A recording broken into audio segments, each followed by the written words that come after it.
ассалому алайкум дӯстони азиз ва он нафароне ки бо канали мо ҳастед. Ин лаҳза як қиссаи ҳаётӣ дар бораи зиндагии як нафар подписчики мо пешкаши шумо мегардад ва мо номи ӯро иваз кардаем. Бахти сӯхтаи Насрин. Бо мо бошед.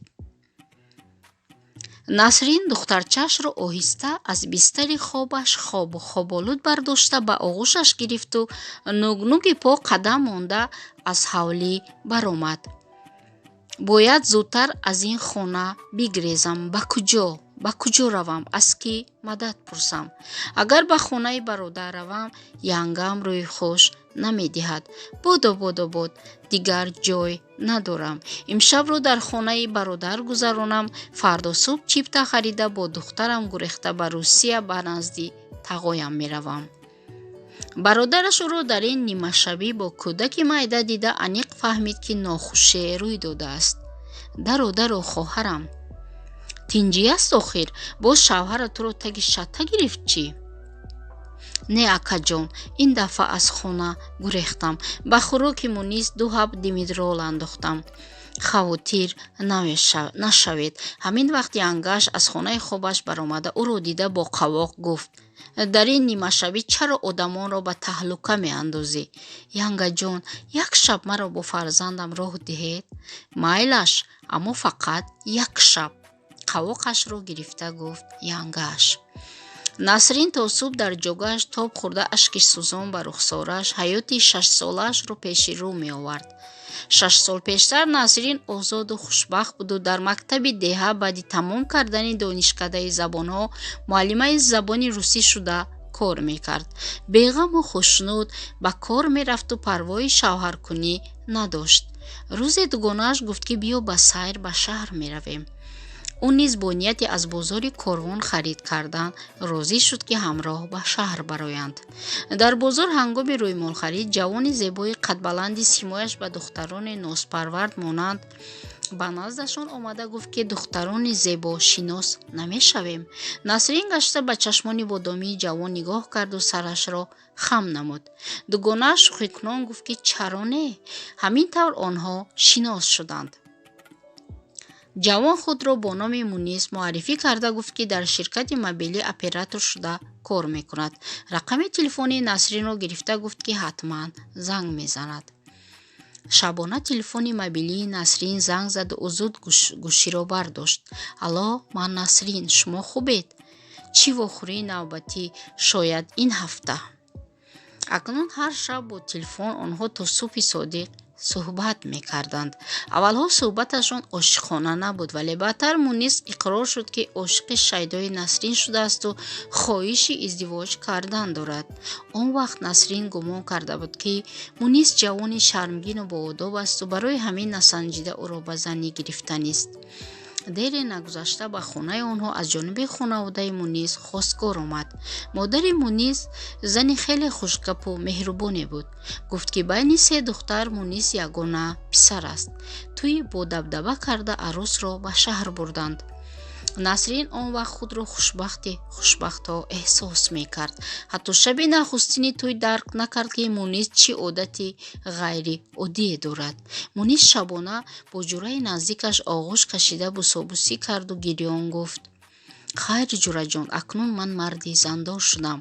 он вақт Насрин гумон карда буд, ки онҳо ҳамин хел шӯхӣ мекунанд.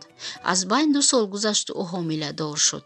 Мунис доимо орзу мекард, ки онҳо соҳиби духтарча шаванд. духтарчаи деринтизор ба дунё омад.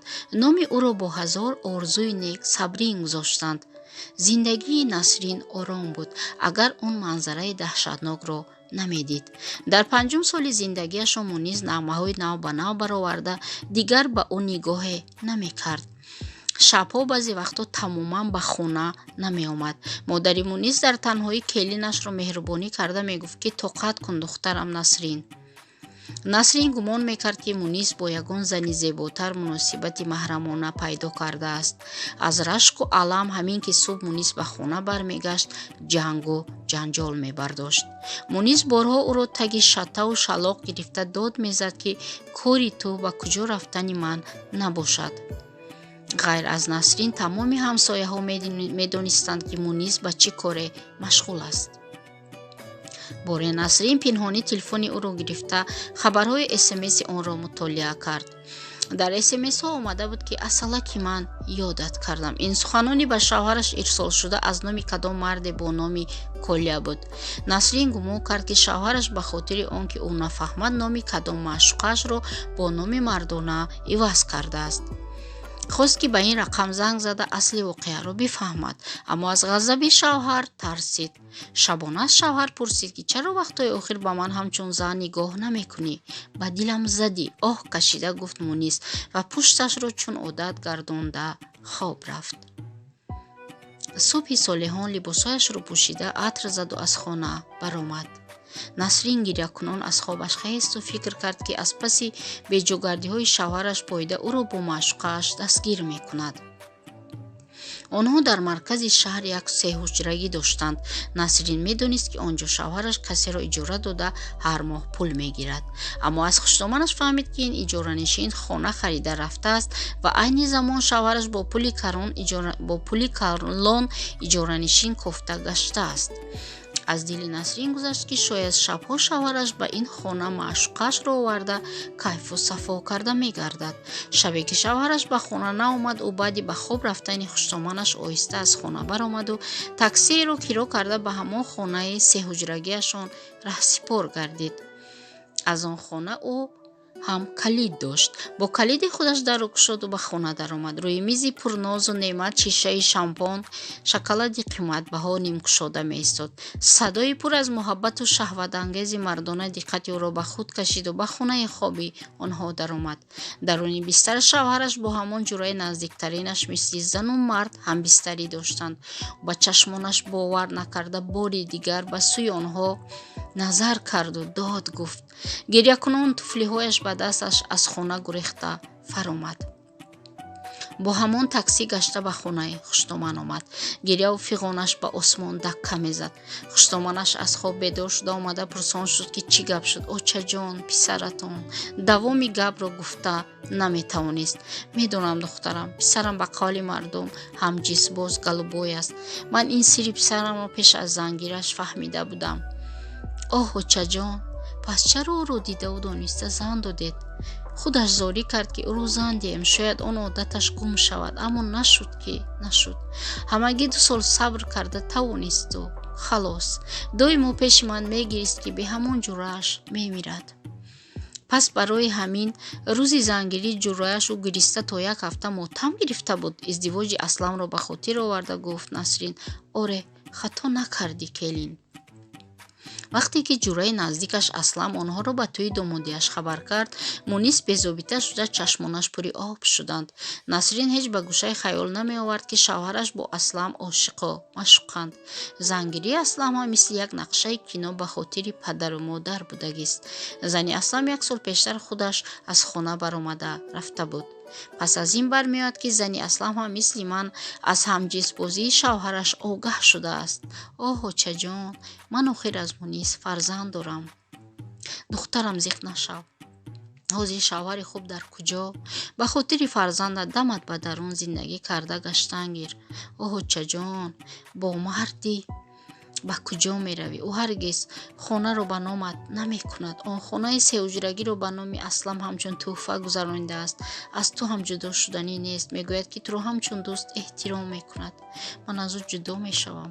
ба ман чизе лозим нест, модар. Насрин аз ишқи номуродаш то субҳ сухта ашки пушаймонӣ мерехт. чунин ҳодисаҳоро дар филмҳои туркиву хориҷӣ дида буд, аммо ҳаргиз тасаввур намекард ки маҳз чунин мард бо ӯ ҳамхона мегардад. оҳ тақдири бераҳм. Мунису бепарво ба хона баргашту гӯё чизе нашуда бошад ба ҳамсараш гуфт ки акнун аз ҳама гап бохабарӣ. чӣ ният дорӣ? ҳеҷ чиз, ҷудо мешавам. ман кӯдакро мегирам, вагарна ман туро сар намедиҳам. кӯдак аз они ман аст. рав, Асламат ба ту таваллуд кунад. ту ба Аслам кордор нашав. гӯён Мунис бо лагат паиҳам ба шикаму миёни Насрин задан гирифт. модар давида онҳоро аз ҳам ҷудо кард.